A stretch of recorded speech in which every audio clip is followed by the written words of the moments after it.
Hello everyone, and welcome back to another Showdown video.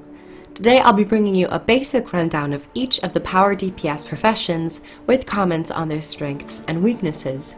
The basic design philosophy of Guild Wars 2 states that each of the 9 professions can bring some variety of damage, control, and support/healing.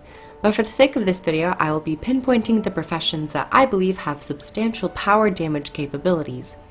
The professions I will be examining today include the Revenant, the Necromancer, the Engineer, the Warrior, the Thief, and the Elementalist. I will also examine their elite specializations when needed. This video will not declare one profession as being better than the rest. It will simply be making observations on their mechanics and offer feedback. The profession that is best is up to you and how you play them. For clarity's sake, this video was written and produced on May 26th, 2019. Any further balance patches may affect information present in this video, hopefully for the better, but please keep this in mind when watching in the future. Additionally, because I am covering so many professions, I might be going through them a bit faster, but still, I wish and hope that my information is valuable. Let's get started. First up, the Revenant. Revenants wield the weird magics of the mists and channel legendary figures from Tyrion's past to assault their foes or mend their allies' wounds. Because Revenants don't necessarily have a great option of utility skills, they have to rely on legends, so I'll be going over the 2 legends I believe best fit the power role. First up, the legendary assassin stance, Shirotagachi. This allows Revenants to teleport to enemies, enhance their striking speed, and escape from debilitating situations. Overall, this legend should be a go-to for any power damage Revenant. Some key utilities include impossible odds and phase traversal. For the second legend slot, I would recommend the legendary dwarf stance, as it allows Revenants to bolster their defenses if need be. One utility of importance would probably be vengeful hammers, as it maintains some more damage, but it also allows you to heal and reduce damage that you take. Overall, very nice utility skill. Moving into the weapons that I believe should be used when going with the power slant. Revenants who wish to devastate and eviscerate their foes should dual-wield swords, allowing them to assault their foes from the mists and bombard them with multiple bursts of damage. For a slower, more methodical avenue of damage, but with the benefit of striking from range, one should consider the hammer, as it allows you to just slowly fling mist-born hammers. It's actually quite fun. Once again, slow. And because there's not too much about the Revenant, let me go into the pros and cons. So for my pros, I have it has a high damage with quickness uptime, especially when you're using Shirotagachi, the legendary assassin stance.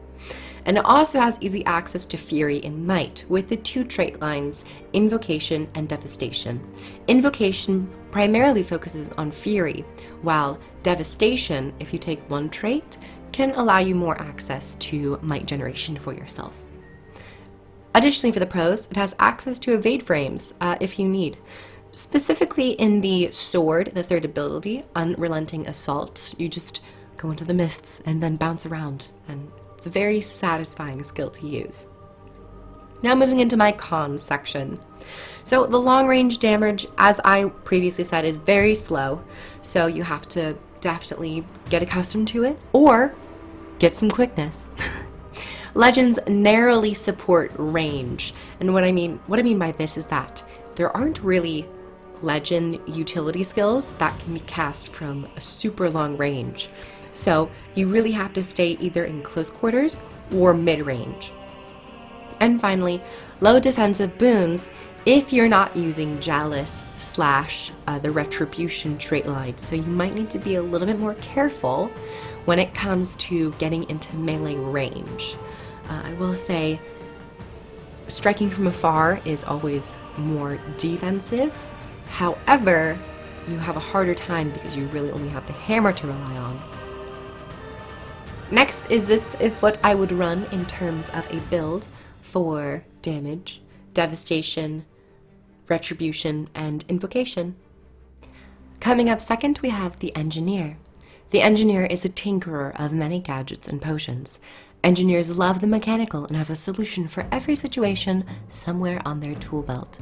For this video, I'll be focusing in on the Holosmith. And with the Holosmith, they have a completely different class mechanic, known as the F5 Photon Forge.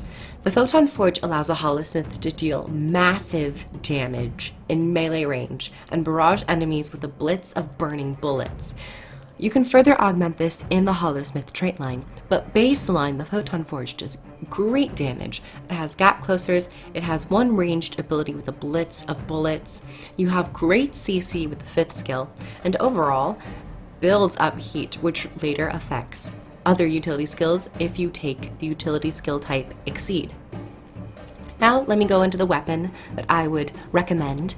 The weapon combination of sword and shield offers decent levels of damage with an aspect of defense and CC on the shield. The sword also offers the Holosmith access to quickness on a reasonable cooldown. Now the very interesting aspect of sword is that the final hit of the auto attack chain, the first skill, will reduce your 2nd and 3rd ability on the sword. So the more you land those auto attacks and the more you have quickness uptime, the faster you're landing them, the faster you're reducing the cooldowns, and so on and so forth. Some of my recommended utilities for the Holosmith would be Spectrum Shield, offers a great utility for reducing damage you would receive, and I believe this also reduces condition damage. Secondly, Laser Disc. It's a great local AoE, and it just does ticks of damage and also applies bleeding. I'm also running Berserker Power Gear, and the damage is quite nice. It's always nice to have just a passive burst of damage because you just don't need to think about it. Activate it, continue on your rotation, and you're good to go. Elixir B, I would recommend this for more offensive boons such as Might and Fury. And Elixir U, I would also recommend for quickness primarily, but it also offers nice defensive boons. For the Elite utility skill, Supply Crate is wonderful for, once again, more passive damage in the form of turrets, but it also allows you to summon healing packs if you need to. Because, you know, if you're running full Zerker, you will be a little bit more squishy. You'll be more susceptible to larger packets of damage, so you might need that healing. And another elite I would recommend is Prime Light Beam for really nice damage, and if you are at a certain heat threshold in your Photon Forge, it will apply burning, and it will leave AoEs on the ground that will further burn your enemies. Now for the pros and cons section.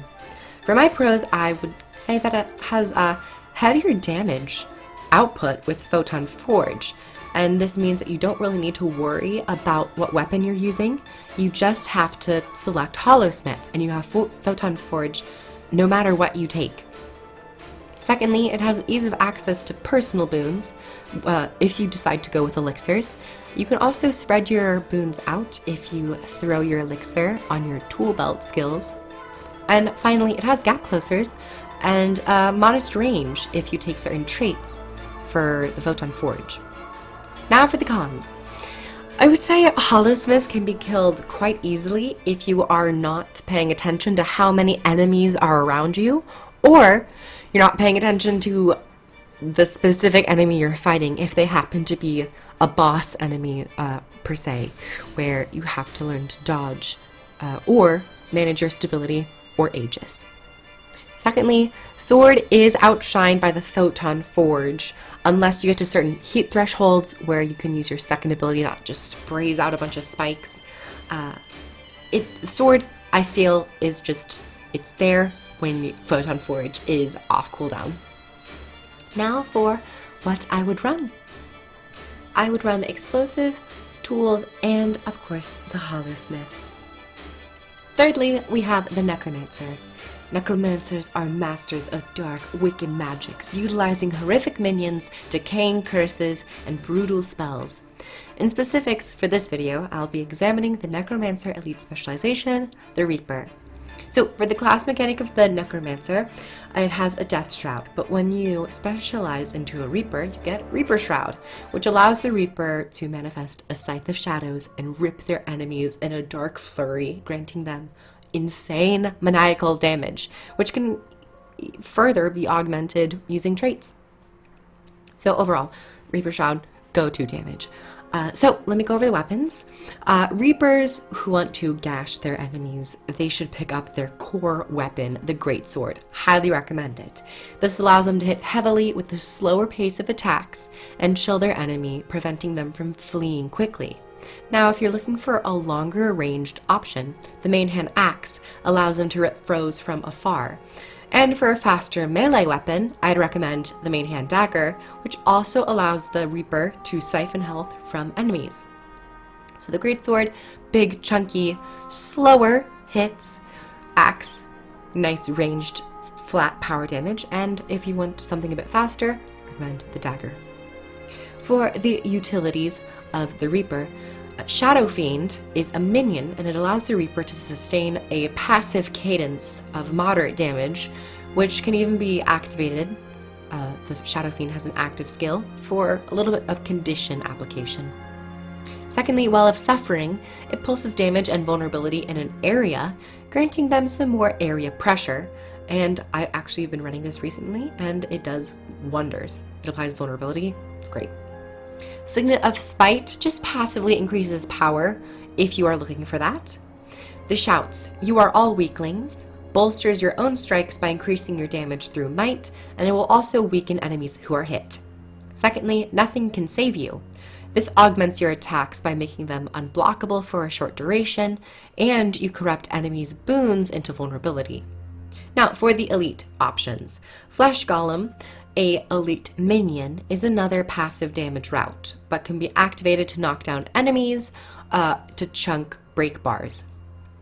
Finally, for the elite shout, I would recommend Chill to the Bone. It gives you some stability, and striking your enemies stuns them and inflicts chill, so you can keep them in place, and it also does great damage.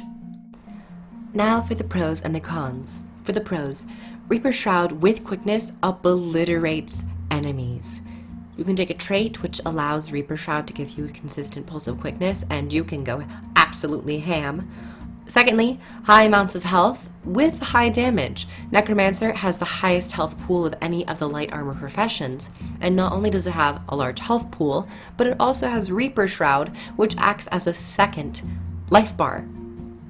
Thirdly, minions can maintain damage, so if you are looking to get maybe an easier foot in the door of the damage playstyle, I would recommend running with some minions to further increase damage, and you don't necessarily need to worry about maintaining a pinpoint accurate rotation. And finally, it has fair AoE influence with its broad strikes and, of course, wells. For my cons, I would say it has minimal access to a wide variety of boons, but boons that it does need, it still has. I'm just saying in terms of like retaliation or protection, alacrity, I think maybe even fury to some extent. Sometimes Reapers can have a difficult time getting these boons. And secondly, Greatsword is a slow weapon without quickness. So if you do want to play melee damage, be very wary of your cast times on the Greatsword. As for what I would run as a Power Reaper, I would run Spite, Death Magic, and of course, the Reaper. Moving on to our fourth profession, the Warrior. Warriors are masters of weaponry and are no stranger to bloody battle. Their physicality and rage makes them formidable foes on the battlefield, and with a high health pool, allows them to linger in a fight. For this segment, I'll be looking at the Berserker Elite specialization, as they've recently been reworked. So, the class mechanic. One of the bigger reworks was affecting the actual class mechanic.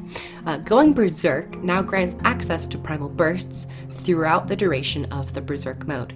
You can no longer just use your normal burst skills. You actually have to build up to 3 bars to activate Berserk mode.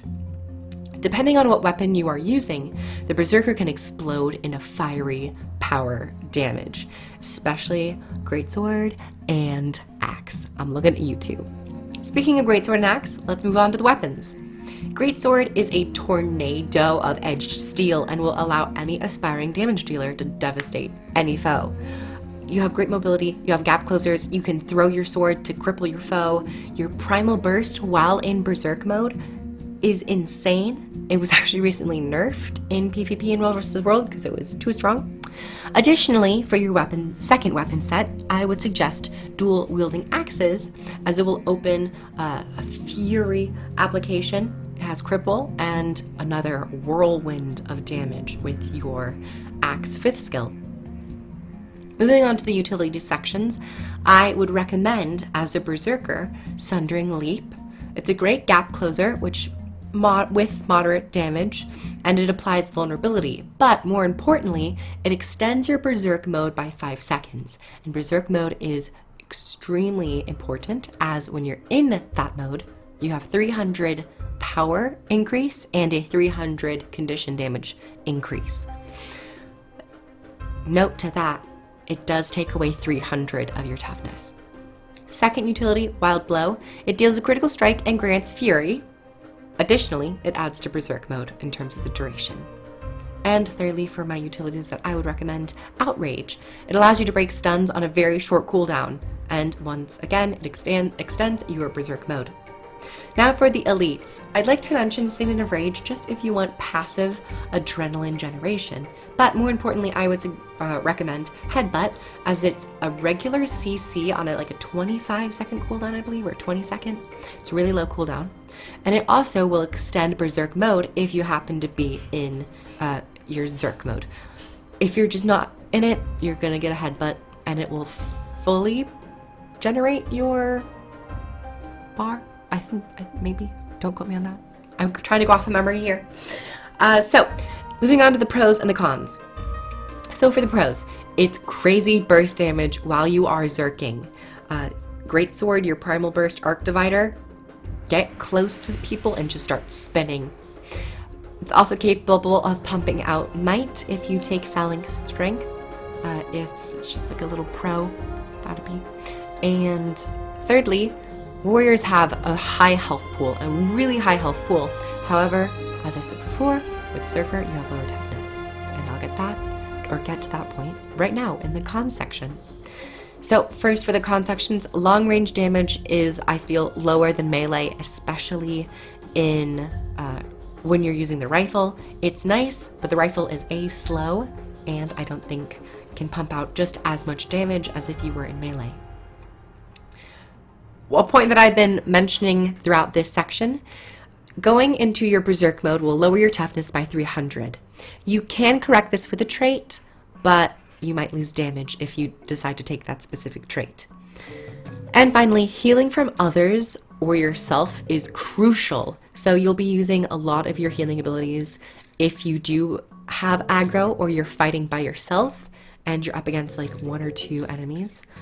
Don't even get me started when you're getting mobbed, because then you're just gonna need to like use your heal off cooldown all the time. As for what I would run Strength, Discipline, and of course, Berserker. We're coming down to the wire, everyone. Next up, we have Thieves. A master of stealth and deception, thieves strike from the shadows and poison their opponents with a whisper. For this segment, I'll be focusing on both of the elite specializations, the Daredevil and the Deadeye. Melee damage and, of course, ranged damage. For the class mechanic, for Daredevil, it changes steel to a closer ranged shadow step instead of that 1200 shadow step. For the Deadeye, it allows you to mark targets from range and gives you unique stolen skills. For the weapons, I would recommend for Daredevil, most notably is the Staff for hard-hitting and fast abilities with a nice gap closer on the 5th skill.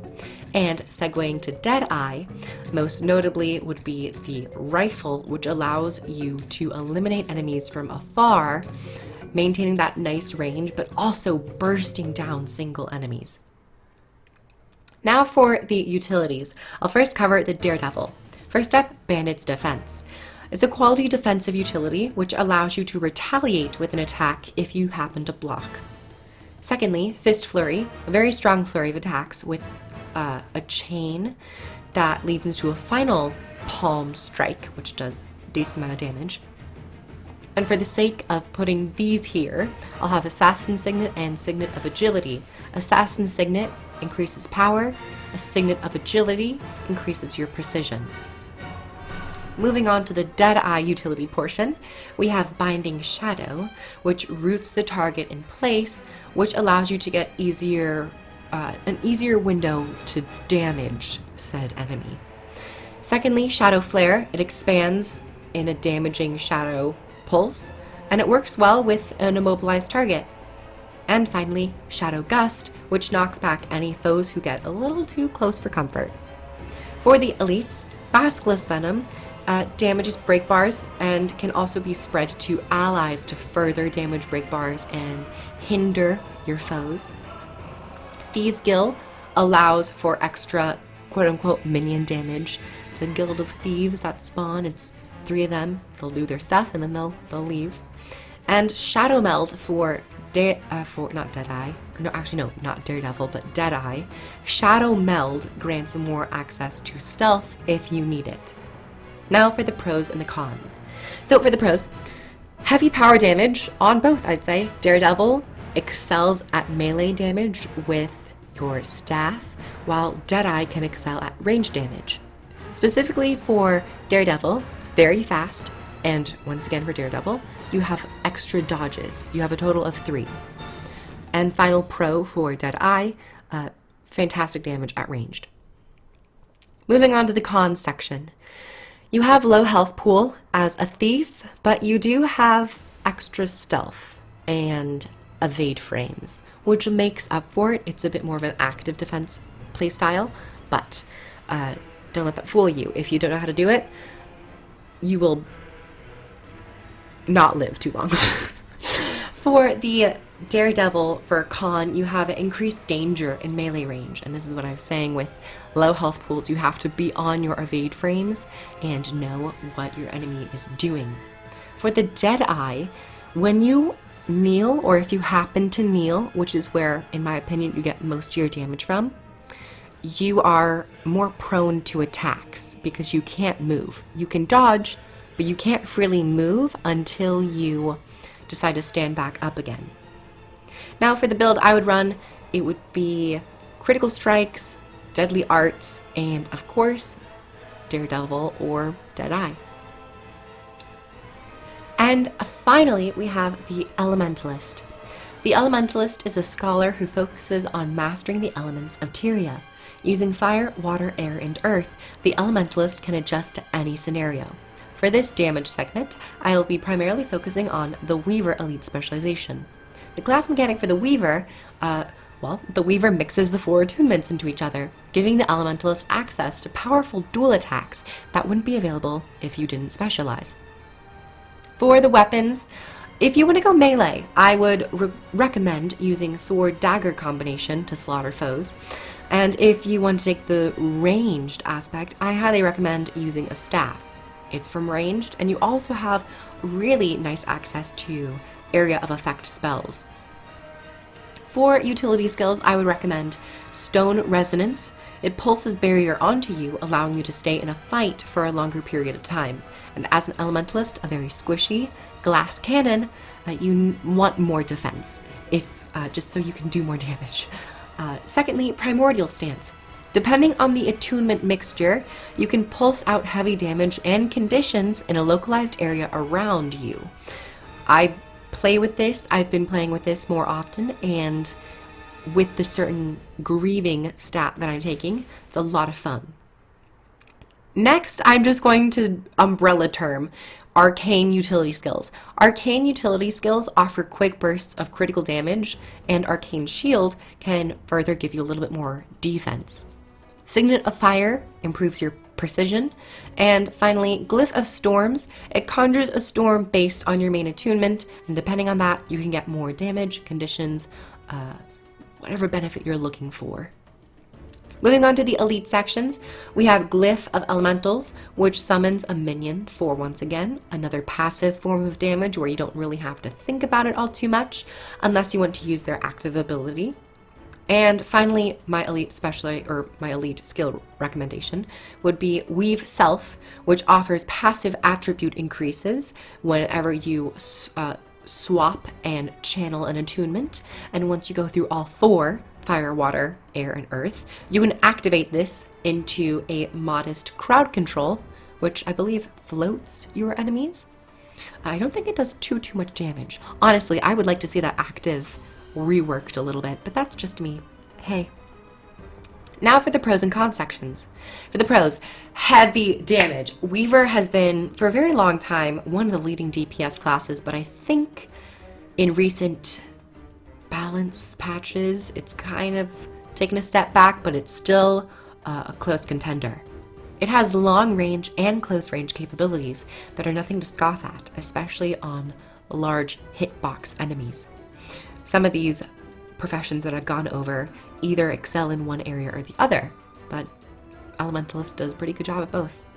And finally, you have many evade frames with the sword, so if you are dying more often than you would like to, you can use, like, say, Water 2, which allows you to evade backwards while also healing yourself, or you can go into Earth and use Earth 2, which allows you to plunge into the ground and protect yourself for a little bit. Moving on to the cons.